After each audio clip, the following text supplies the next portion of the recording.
guys, welcome back to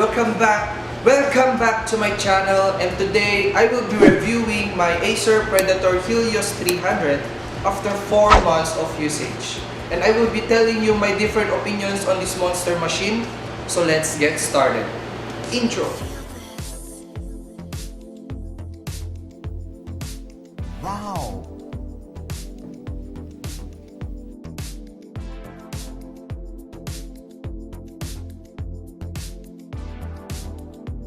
First of all, let's go all over to the specs. My Predator Helios 300 2019 model has a rocking processor Intel Coffee Lake 6-core i7-9750H with an NVIDIA GeForce RTX 2060 6GB 80W main graphics card and Intel HD 630 for its integrated graphics. With a resolution of 1920 by 1080, 15.6-inch 144Hz IPS matte screen for its display.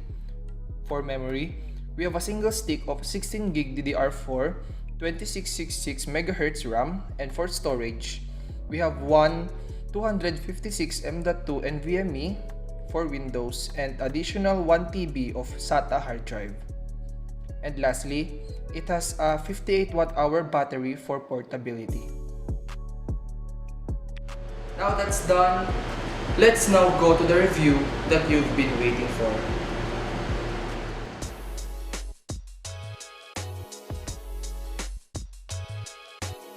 First, we start with Valorant with a minimum FPS of 120 and a maximum of 154.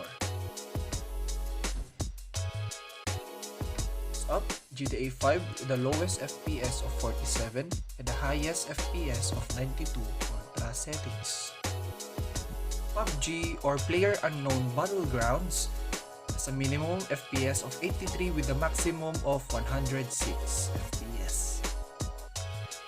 Counter-Strike Global Offensive or CSGO has a minimum of 100 FPS with a maximum of 165.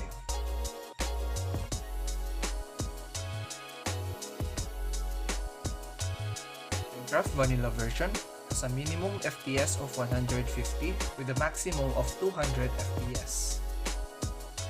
Next up with Minecraft with shaders with a minimum FPS of 45 and a maximum of 70 FPS ultra settings.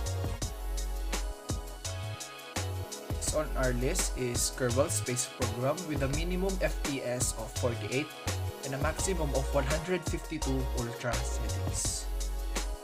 Euro Truck Simulator 2 with a minimum FPS of 87 with a maximum of 147 ultra settings.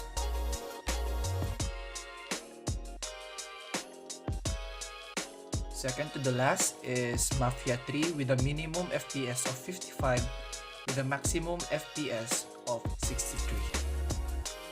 And lastly, we have Dota 2 with a minimum FPS of 93 and a maximum FPS of 104 ultra settings. Now that you know the FPS it can do, let's go now to the most awaited part, the temperature. A lot of YouTube content creators said that the Acer Predator Helios 300 2019 model has one of the best cooling capabilities with only a maximum of 92 degrees when playing CPU and GPU demanding games with an average temperature of around 60 to 70 on other games, even with this kind of small chassis. With the help of Acer Turbo Boost, the performance will greatly increase both CPU and GPU and will max out the two fans inside for cooling. Vents, on the other hand, is great because it has a lot of intake vents below the laptop and 4 for exhausts, 2 at the back and 1 for each side. One thing I do not like is the location of the power cord, where it is plugged because it is covering the left air exhaust vent, and I hope this small issue will not affect the performance of the laptop. In addition to the temperature and the performance of the machine, I also installed ThrottleStop, a software used for undervolting and customizing CPU speed and volts for maximum performance with not too hot unit. I will indicate a link below for the different CPU settings for ThrottleStop.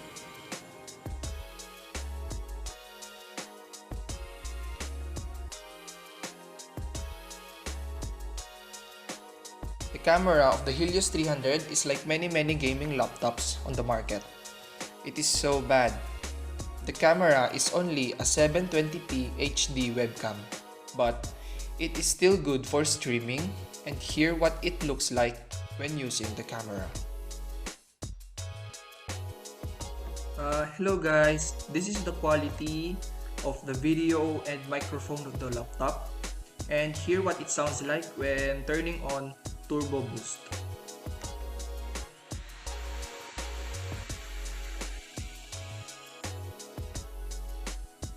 As you saw and hear a while back, the microphone and video is somewhat decent, and the microphone can still pick up the noise of the Turbo Boost. For ports, we have 3 USB 3.1 Type A port, 1 USB Type-C Gen 2, a mini display port, HDMI 2.0, Ethernet port, and the headphone and microphone combo jack. I personally like having a dedicated SD card reader like my old HP laptop, because when doing creative content, I tend to use my DSLR for capturing, and I needed fast and easy access. But with the Helios 300, you need to buy a separate USB card reader for it to use, which is a huge disadvantage for content creators. The laptop's keyboard has a 100% keyboard layout with decent key travel with that tactile feel of a premium keyboard. It has 4 zones of RGB where it can be controlled via Predator Sense, and the WASD and arrow keys are highlighted for gaming reasons. The keyboard layout is clean, simple, and has decent spaces with each key, and I'm finding it very comfortable when typing a lot of essays. The trackpad, on the other hand, has Windows precision drivers, can do gestures for web browsing, and has an integrated left and right buttons. One of the features of the trackpad is the silver lining on the borders to really tell the quality of the premium it has. In connection to the keyboard, let's now talk about the power button, which in my personal opinion is not that good for its location, because it is located on the upper right of the keyboard, specifically on top of the numpad.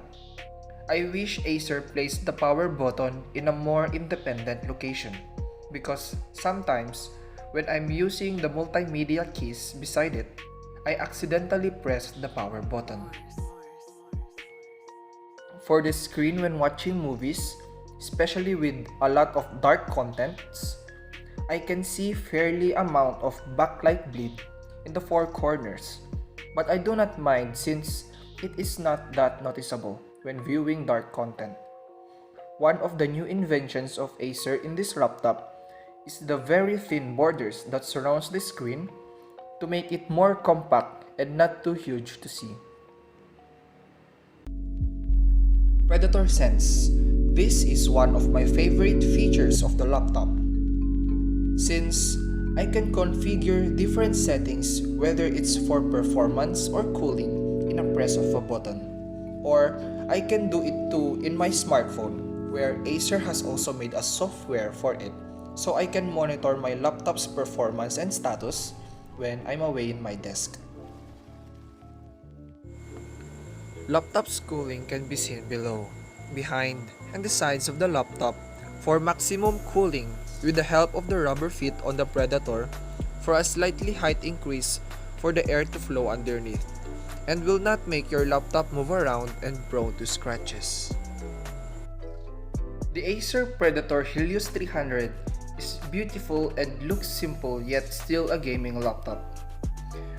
With its outstanding Predator logo at the back, those clean keyboard layouts, trackpad with silver lining, and their vents for cooling made in a simple and lightweight chassis all over that can be carried comfortable when on the go.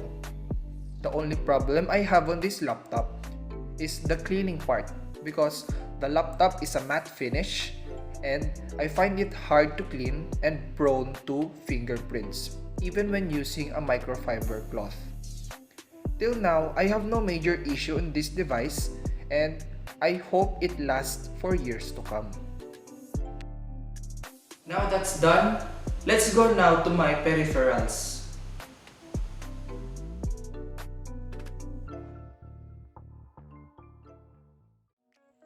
First in our list is my Red Dragon Kala K55 mechanical keyboard. I chose this keyboard because first of all, it is mechanical and the brand is quite popular here in the Philippines. The key travel and fonts are great and your mechanical keyboards will really make you good in typing because of the tactile feel it has. On the other note, the keyboard has also multimedia keys embedded in the function keys. It has complete RGB keyboard with 4 different zones and a lot of keyboard lightings that you can activate using the shortcut keys made by Red Dragon, or you can use their software for more wide range of configurations. Here is the sound of my mechanical keyboard.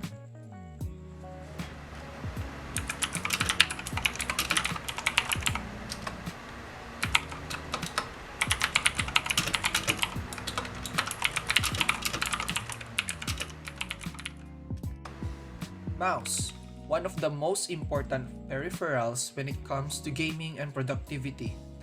And this comes my Fantech Blake X17 Pro, and it's not just a gaming mouse to be called because a lot of factors is needed when choosing the right mouse for you.